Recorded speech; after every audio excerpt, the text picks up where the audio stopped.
In this conclusion, we have our replacement main board, which in our last video we determined the original main board was bad. So this is just a quick montage of taking out the bad main board, reassembling it, and turning it on for the first time.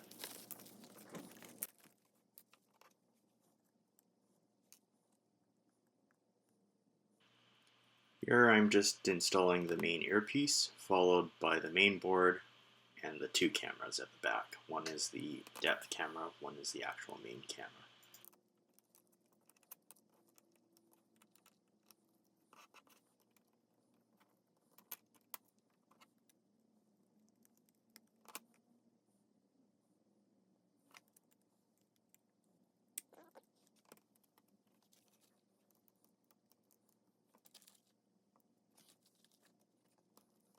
Followed by the camera shield and retention plate. The retention plate actually snaps in underneath little hooks in the frame like you see here.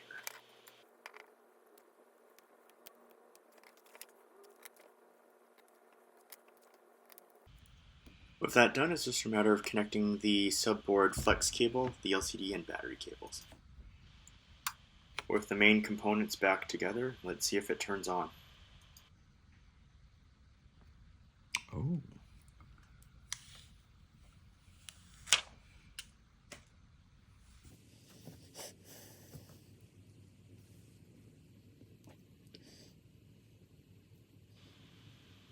Once it booted up, I did some testing off screen and everything works except these are the original cameras. They look like they were crushed by the car and don't really work that well. So I'll be ordering replacements for these.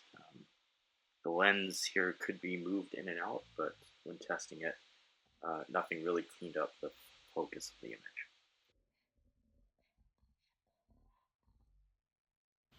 The front camera wasn't in much better shape. This is what an image from it looks like. Here I'm just attaching the outer lenses to the back of the casing. This is actually the first casing I'm using. Later on I will replace it because the casing that came with the screen wasn't very good. It was quite thin, not cut well, and the buttons weren't even attached. And upon attaching the buttons, they damaged the flex cables for the power and volume buttons. So those also had to be replaced again.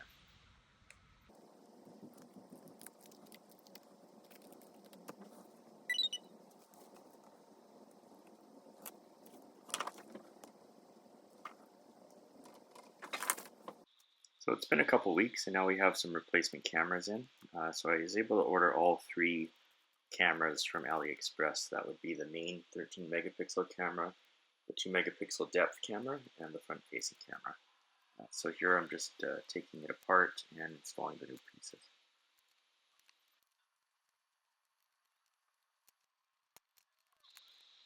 I also have a new vibration motor that I purchased, as well as a new back case, which was much better quality.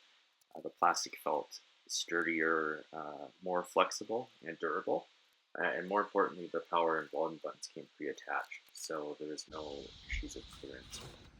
With the fingerprint reader and back case snapped on, here we are with the completed product, a fully restored Samsung Galaxy A10s. If you like this video, comment, like, share, subscribe, and see you in the next one. Thank you.